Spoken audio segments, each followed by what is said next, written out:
Hello everyone. Indian civilization and culture के आज के इस क्लास में हम लोग पैराग्राफ नंबर 9 से आगे पढ़ना शुरू करेंगे। बुक ओपन कर लें और एक एक वर्ड्स पर, एक एक सेंटेंस पर ध्यान दें। द इंडियन सिविलाइजेशन यानी कि भारतीय सभ्यता एज डिस्क्राइब्ड बाय मी, जैसा मेरे द्वारा वर्णन किया गया है।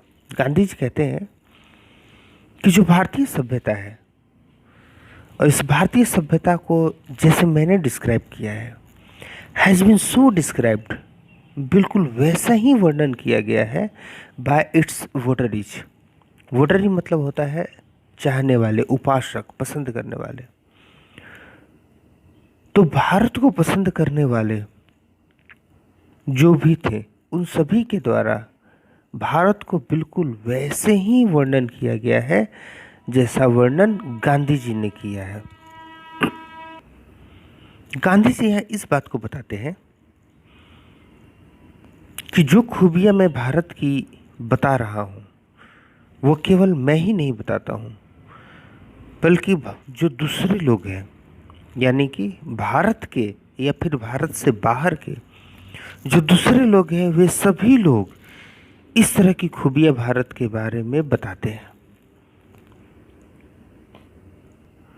इसलिए गांधी जी कहते हैं कि भारत के जितने भी चाहने वाले हैं, चाहे वो देसी हो, विदेशी हो, सभी लोग भारत की ये सारी बातें बताते हैं, भारत के बारे में बिल्कुल यही बातें बताते हैं जो मैं बता रहा हूँ। गांधी जी ने भारत की खूबी के बारे में बहुत सारी बातें बताई हैं 9 नंबर पैराग्राफ से पहले ना, वे सारी बातें दूसरे लोग भी बताते हैं।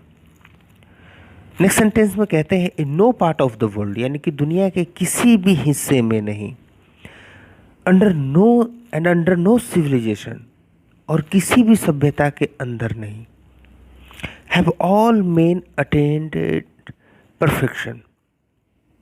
कहते हैं कि have all main attended perfection, कहते हैं कि ऐसा नहीं हुआ है कि किसी भी दुनिया के किसी भी भाग में, दुनिया के किसी भी सभ्यता में सभी लोगों ने परफेक्शन को प्राप्त कर लिया है। परफेक्शन मतलब होता है पूर्णता, अटेंड मतलब प्राप्त करना। तो कहते हैं कि भारत के सभी लोगों में खूबी ही नहीं है। गांधी जी भारत की खूबियाँ जो बता रहे हैं, वो कहते हैं ऐसी बात नहीं है कि भारत में सारी खूबियाँ ही खूबियाँ, कुछ खामियाँ भी हैं। और ऐसा पूरे विश्व के साथ, सभी सभ्यताओं के साथ ये बात लागू होती है कि दुनिया के किसी भी हिस्से में या दुनिया के किसी भी सभ्यता में सभी व्यक्ति खूबियों से भरे हो, ऐसा बिल्कुल नहीं है।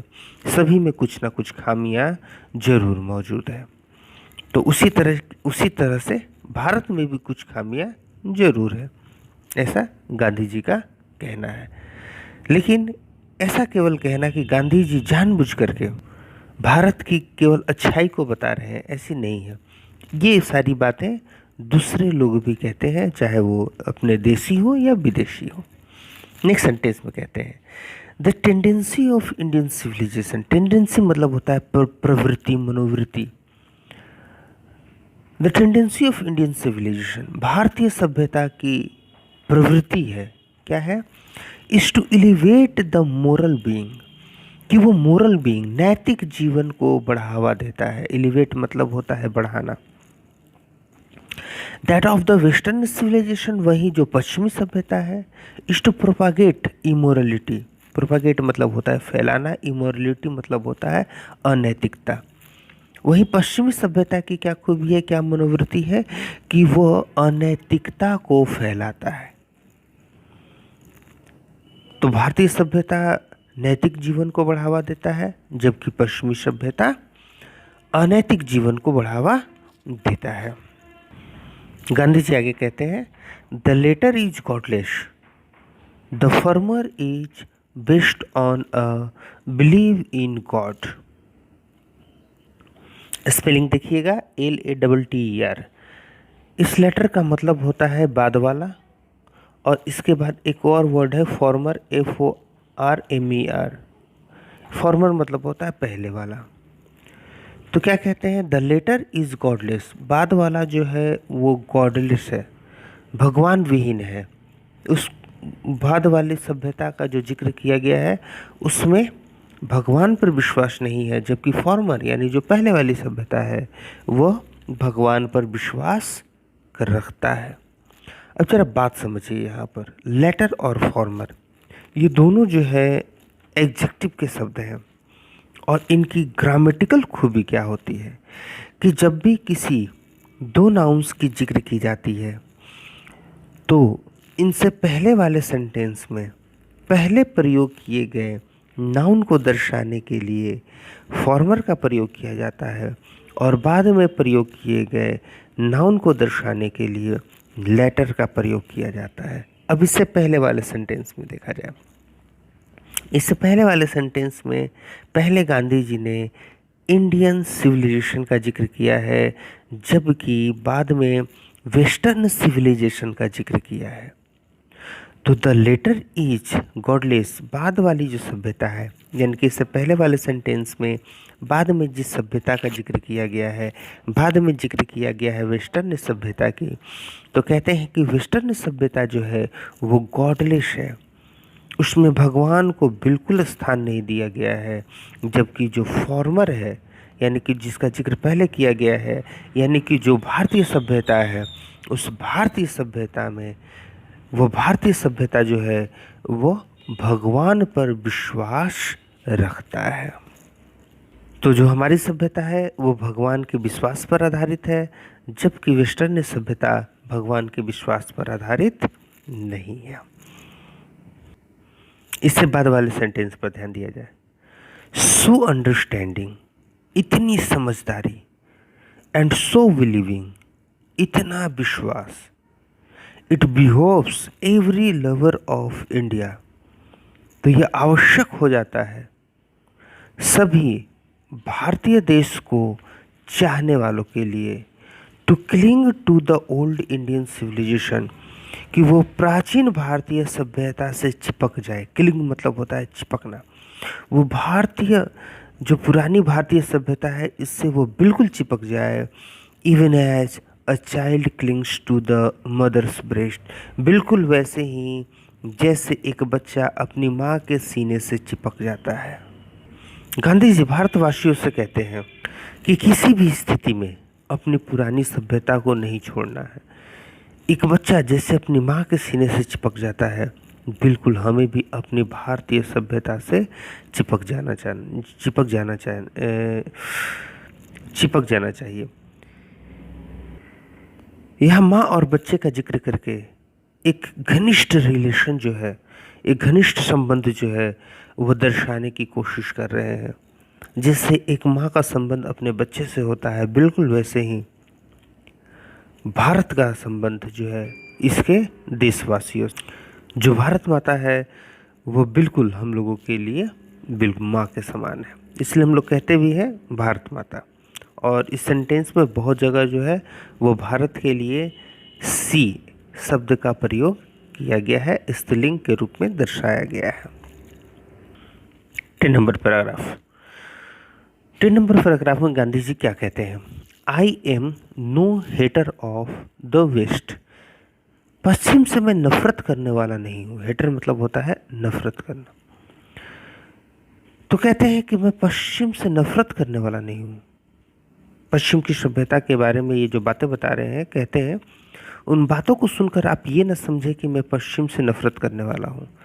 आई am thankful to the west, कहते हैं मैं आभारी हूँ पश्चिमी देशों का। फॉर मेनी थिंग्स, अनेक चीज़ों के लिए। I have learn from western literature, जो मैंने पश्चिमी साहित्य से सीखा है। कहते हैं पश्चिमी साहित्य से मैंने बहुत सारी चीज़ें सीखी हैं। आप लोगों को पता ही होगा गांधी जी जो है वो शुरू में ही बताया था मैंने कि गांधी जी लंदन पढ़ने गए, साउथ अफ्रीका में रहे, नहीं तो ये पश्चिमी सभ्यता के बारे में बहुत कुछ जानते थे। और कहते हैं कि उनसे जो चीज़ें मैंने सीखी उसके लिए मैं उनका आभारी हूँ। आगे कहते हैं but I am thankful for modern civilization, कहते हैं मैं आधुनिक सभ्यता का आधारी हूँ। फॉर टीचिंग मी, मुझे समझाने के लिए, मुझे बताने के लिए। दैट कि if I want India to rise its fullest height, कहते हैं कि यदि मैं चाहता हूँ कि भारत अपने फुलेस्ट, अपने सर्वोत्तम ऊंचाई तक बढ़े, I must tell my country man, तो मैं निश्चित रूप से अपने देशवासियों से कहता हूँ, फ्रैंकली, स्पष्ट रूप से कहता हूँ, दैट की कोमा दिया है, after years and years of experience of modern civilization, आधुनिक सभ्यता के वर्षों वर्षों के अनुभव से मैं अपने देशवासियों से स्पष्ट रूप से बिल्कुल कहता हूँ। क्या कहते हैं Gandhi ji? I have learned one lesson, मैंने एक सबक सीखा है, फ्रॉम इट, इस आधुनिक सभ्यता से मैंने एक सबक सीखा है। क्या सीखे हैं इन्होंने गांधी जी? देखिए, दैट इज़ दैट, वो यह है कि we must shun it at all costs, कहते हैं कि हमें इसे किसी भी कीमत पर त्याग देना चाहिए, अवश्य त्याग देना चाहिए। मस्ट का प्रयोग किया गया है यहाँ पर, हमें अवश्य त्याग देना चाहिए। SHUN, सन, सन का मतलब होता है त्याग देना, और ये काफ़ी ही कॉम्पिटिटिव वर्ड है, कॉम्पिटिटिव एग्जामिनेशन में इनका प्रयोग किया जाता है, तो याद रखिएगा, सन मतलब होता है त्यागना। तो कहते हैं वर्षों के पश्चिमी सभ्यता के अनुभव से गांधी जी ने केवल एक ही बात सीखी है, और उन्होंने यह बात सीखी है कि किसी भी कीमत पर इस पश्चिमी सभ्यता को हमें त्याग देना चाहिए, और भारत यदि अपने फुलेस्ट हाइट यानी सर्वोत्तम ऊंचाई को, अपनी सर्वोत्तम कृति को, अपनी सर्वोत्तम प्रसिद्धि को प्राप्त करना चाहता है, तो वह तो निश्चित ही रूप से इस पश्चिमी सभ्यता को त्याग दे, ऐसा गांधी जी का कहना है। 11 नंबर पैराग्राफ में गांधी जी क्या कहते हैं, जरा गौर कीजिएगा। What is the modern civilization? Gandhi ji एक प्रश्न करते हैं, क्वेश्चन मार्क है, ये आधुनिक सभ्यता है क्या? What is the modern civilization? आधुनिक सभ्यता क्या है? जवाब देते हैं, it is the worship of the material, यह भौतिक पदार्थ, भौतिक वस्तुओं की पूजा करना, उपासना करना नहीं।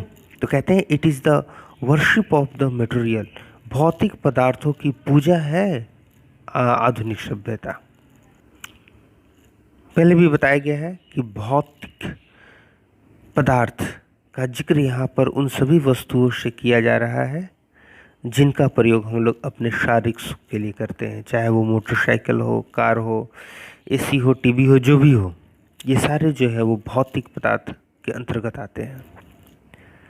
आगे क्या कहते हैं, it is the worship of the brute in us, यह हमारे अंदर जो ब्रूट है उसका वर्शिप है। ब्रूट का मतलब क्या होता है? तो ब्रूट का मतलब पशु जानवर भी होता है, और ब्रूट का प्रयोग हम लोग रफ, वायलेंट, इंसेंसिटिव के अर्थ में भी करते हैं, यानी कि अभद्र, हिंसक और असंवेदनशील के अर्थ में भी करते हैं। यानी कि गांधी जी कहते हैं हमारे अंदर जो जानवर वाला गुण है, जानवर का गुण क्या होता है? अभद्र होता है, हिंसक होता है, असंवेदनशील होता है। तो ये सारे गुण जो हमारे अंदर है, उन सभी गुणों की पूजा करना, उन सभी गुणों को बढ़ाना, ये आधुनिक सभ्यता है। यानी कि गांधी जी कहते हैं कि हमारे अंदर जो बुराई है, जो खामी है, उन सभी को बढ़ाएं, यही है आधुनिक सभ्यता। ब्रूट शब्द का प्रयोग करके बहुत ही डीप तरीके से, बहुत ही गहरे तरीके से गांधी जी जो है वो हमें समझाना चाहते हैं। जब भी हम लोग पशु की बात करते हैं तो उनकी खूबी होती है कि वो अपने ऊपर नियंत्रण नहीं रखते हैं। पशुओं का अपनी इच्छाओं के ऊपर नियंत्रण नहीं होता है, वो संयम नहीं रख सकते हैं। तो कहते हैं अपने अंदर के उस जानवर को जगाएं जो सभ्यता के अनुसार नहीं चलता है, अपनी इच्छाओं पर नियंत्रण नहीं रखता है। तो इन सभी चीज़ों को बढ़ावा देना ही पश्चिमी सभ्यता है। आगे कहते हैं it is unadulterated materialism. Yes, unadulterated मतलब होता है शुद्ध रूप से, यह शुद्ध रूप से भौतिकवाद है। भौतिकवाद कहने का मतलब कि केवल पदार्थों की पूजा करना। दैट मीन्स कि अपने शारीरिक सुख के बारे में सोचना, जो भी जरूरत की वस्तुएं हैं उन सभी का प्रयोग करना। आगे गांधी जी कहते हैं, and modern civilization is nothing, आधुनिक सभ्यता कुछ नहीं है, if it does not think at every step of the triumph of material civilization. कहते हैं आधुनिक सभ्यता कुछ नहीं है इफ, यदि, इट डज नॉट थिंक, यदि यह न सोचे, एट एवरी स्टेप, हर एक कदम पर, ऑफ द ट्रिम्फ, कि वह विजय प्राप्त कर ले, ऑफ मटेरियल सिविलाइजेशन, इस पदार्थ वाली सभ्यता की, इस भौतिकवाद वाली सभ्यता की। कहने का मतलब यह है कि आपको जिस वस्तु की जरूरत हो अपने सुख के लिए, आप उसका प्रयोग करें, उसको खरीद लें। अगर कदम कदम पर, हर एक कदम पर आप उनका प्रयोग नहीं करते हैं, सुख प्राप्त नहीं करते हैं, तो फिर ये आधुनिक सभ्यता कुछ नहीं है। और आजकल के समय में, इस मॉडर्न समय में, इसका सबसे बड़ा एग्जाम्पल है EMI, नहीं, इजी मंथली इंस्टॉलमेंट, आसान मासिक किस्त। जरूर सभी लोगों ने सुना होगा। आपके पास पैसा है या नहीं है, आप चाहते हैं तो कार खरीद सकते हैं, AC खरीद सकते हैं, मोटरसाइकिल खरीद सकते हैं, और उसकी जो कीमत है वो आप हर महीने अपने ज़रूरत के हिसाब से थोड़े थोड़े पैसे दे करके चुका सकते हैं। यह एक बहुत ही अच्छा उदाहरण है इस मटेरियलिज्म को समझने के लिए। 12 नंबर पैराग्राफ में गांधी जी क्या बताते हैं, it is perhaps unnecessary. Unnecessary मतलब होता है अनावश्यक, इफ नॉट यूजलेस। यूजलेस मतलब होता है बेकार, अननेसेसरी अनावश्यक। अनावश्यक और यूजलेस, इन दोनों में जरा अंतर समझिए। अनावश्यक मतलब हो गया जिसकी आपको ज़रूरत नहीं है, हो सकता है कि दूसरे को ज़रूरत हो। और यूजलेस मतलब होता है बेकार, यानी कि किसी को भी इसकी ज़रूरत नहीं है।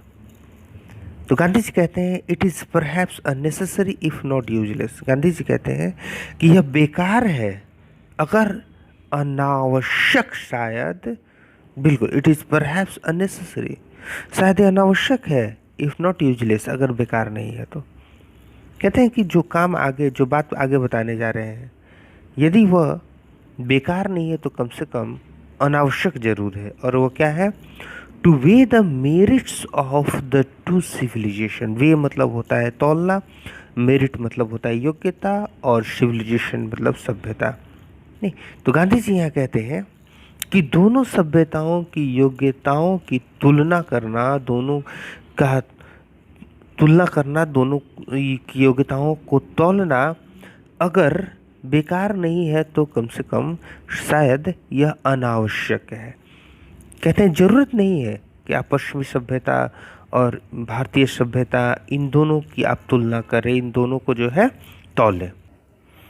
आगे गांधी जी कहते हैं इट इज़ लाइकली दैट, ये इस प्रकार है कि the west has evolved a civilization, पश्चिमी सभ्यता ने एक ऐसे सभ्यता को फैलाया है, suited to its climate and surroundings, जो उसके वातावरण और उसके परिवेश के लिए उपयुक्त है। एंड सिमिलरली मतलब होता है उसी प्रकार, वी हैव अ सिविलाइजेशन, हमारे पास एक सभ्यता है, सुटेड टू आवर कंडीशंस, जो हमारे स्थितियों के लिए उपयुक्त है। एंड बोथ आर गुड, और दोनों का दोनों जो है वो अच्छा है, in their own respective sphere. Both are good, दोनों ही अच्छा है, इन देयर ओन, वो अपने रिस्पेक्टिव, नहीं, क्रमबद्ध, स्फीयर, अपने क्षेत्र में ना। पश्चिमी सभ्यता का जो अपना क्षेत्र है वो अपनी आवश्यकता अनुसार अपनी सभ्यता को विकसित किया है, वहाँ के लिए वो बिल्कुल सही है। और हम लोगों ने अपने क्षेत्र में अपनी ज़रूरत के हिसाब से अपनी सभ्यता को विकसित किया है, इसलिए वो भारत में बिल्कुल सही है। इसलिए गांधी जी कहते हैं दोनों के बीच तुलना करना, दोनों को ना तौलना, ये बिल्कुल सही नहीं है। तो 12 नंबर पैराग्राफ तक रहने दिया जाए। 30 नंबर नेक्स्ट।